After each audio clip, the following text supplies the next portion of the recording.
Selamat sore teman-teman. Salam dari kami Lah Jinawi Farm, kebun durian dari Desa Kaliwung, Kecamatan Kalirejo, Kabupaten Lampung Tengah. Sore ini kami akan berbagi tentang penyakit durian ya teman-teman. Ya, penyakit atau hama atau apalah gitu ya. Nanti kita lihat bareng-bareng. Untuk jenisnya musangking, tapi bukan musangking yang ini ya. Yang musangking ini nanti umurnya hampir 6 tahun, tingginya udah hampir sekitar 10 meter ini.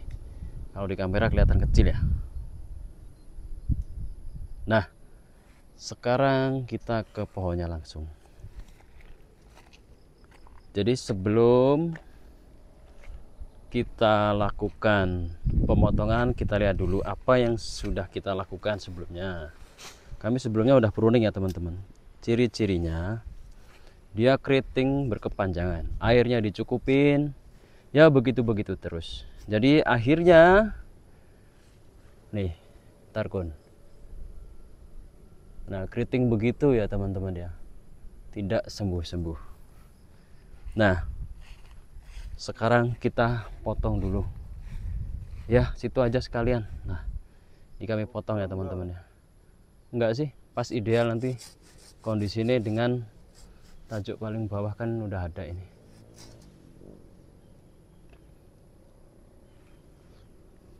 Nah, kenapa kami lakukan pemotongan teman-teman pada batang utamanya, padahal pohonnya udah setinggi berapa ini ya?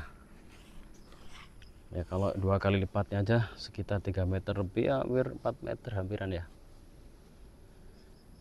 Alasannya adalah yang pertama, kami udah berupaya pohonnya itu kami geber masalah nutrisi. Yang kedua, pohonnya itu juga sudah kami benahi bagian perakaran dan tanahnya ya. Yang ketiga, sudah kami buatkan drainase ulang. Padahal dulu tanamnya udah busut ya teman-teman. Nah, indikasi awal ini mulai terjadi keriting berkepanjangan itu adalah, itu dari yang kami lihat ya, dari zona perakaran yang bermasalah. Satu. Yang kedua, ada indikasi mungkin kambium di area atas juga nggak sehat, karena beberapa trubus di area bawah masih normal dan bagus. Nah, terus kenapa kami potong? Karena cabang bagian atasnya tidak beraturan. Tuh, dia terlalu bentuknya itu kayak V semua teman-teman ya. Oke. Indikasi yang pertama dulu adalah karena akar. Nah, ini di bagian sini netes gitu ya. Jadi kayak ada mata airnya di sini. Nah, terus kami buatkan ini, tapi mungkin telat ya teman-teman ya. Ini kami telat penanganan gitu. Jadi untuk beberapa hal akhirnya kami putuskan untuk ya begini yang kami lakukan. Ini kami meminimalisir tindakan seperti ini ya, bukan berarti gampang seperti ini teman-teman. Gitu ya. Ini karena indikasi cabang bawahnya juga trubusnya masih bisa bagus tuh. Nah, masih mau bagus gitu kan. Kami ya nggak mau sebenarnya seperti ini, tapi mau gimana lagi.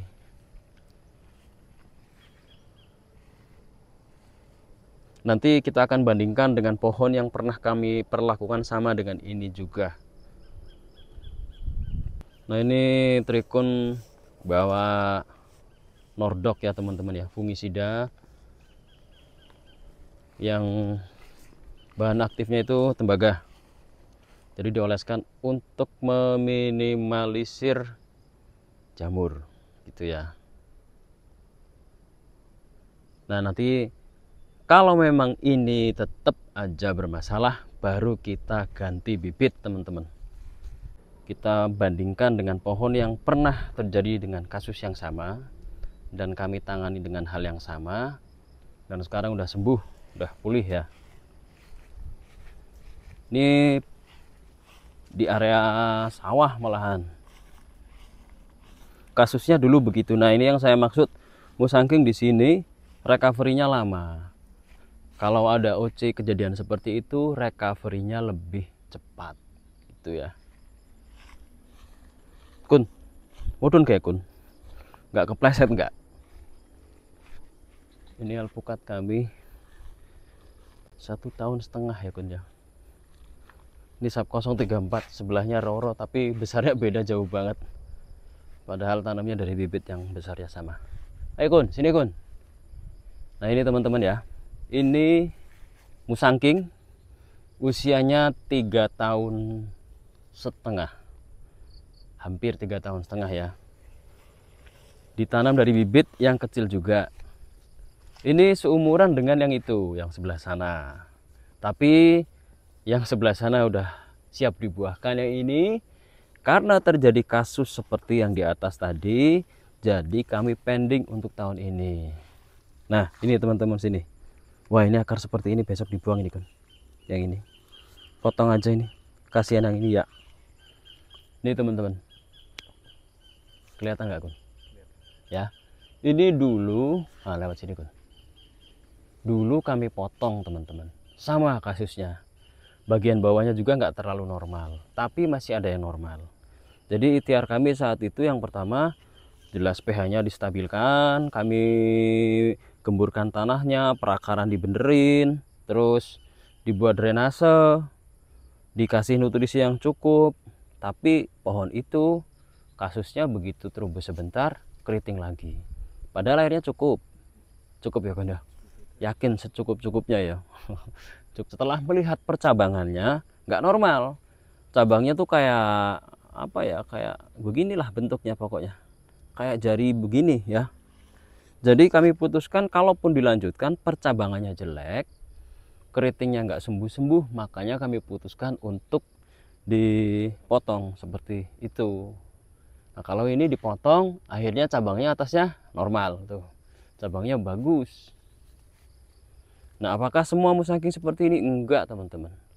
Dari sekian banyak yang kami tanam, itu yang tanaman terakhir jelek cuma satu itu ya kun, satunya bagus ya. Terus yang tanaman pertama dulu itu ada 2, yang satu itu kami liburkan tahun ini, satunya tapi belum sehat banget, tapi kayaknya nih sampai dengan nanti berbunga udah siap. Karena dulu kami pernah tertipu beli insek dan fungi palsu teman-teman. Jadi pohonnya saat itu kena kanker seperti ini, kami belikan insek dan fungi palsu, nggak ngecek, jadi tambah parah. Atau mungkin lebih tepatnya kayak nggak diobatin ya. Jadi karena musangking recovery-nya lama, akhirnya ya kayak nggak sembuh gitu ya. Nah jadi untuk beberapa hal itu kalau menurut saya, kalau udah diobatin, diupayakan untuk menjadi sehat itu nggak bisa, ya kita harus mengambil tindakan yang tegas seperti tadi yang saya lakukan. Tapi itu pilihan masing-masing ya, karena kadang-kadang menunggu terlalu lama juga kita mengeluarkan biaya yang terlalu banyak juga teman-teman. Jadi ada waktunya kita harus tegas untuk mencabut, bahkan diganti, kita potong seperti itu. Karena apa? Karena kadang-kadang ditunggu seberapa lama pun pohonnya kalaupun hidup nggak normal gitu ya. Terima kasih teman-teman. Musangking juga masih terumbu sekali lagi. Ini 3,5 tahun kita buahkan. Terima kasih. Selamat sore.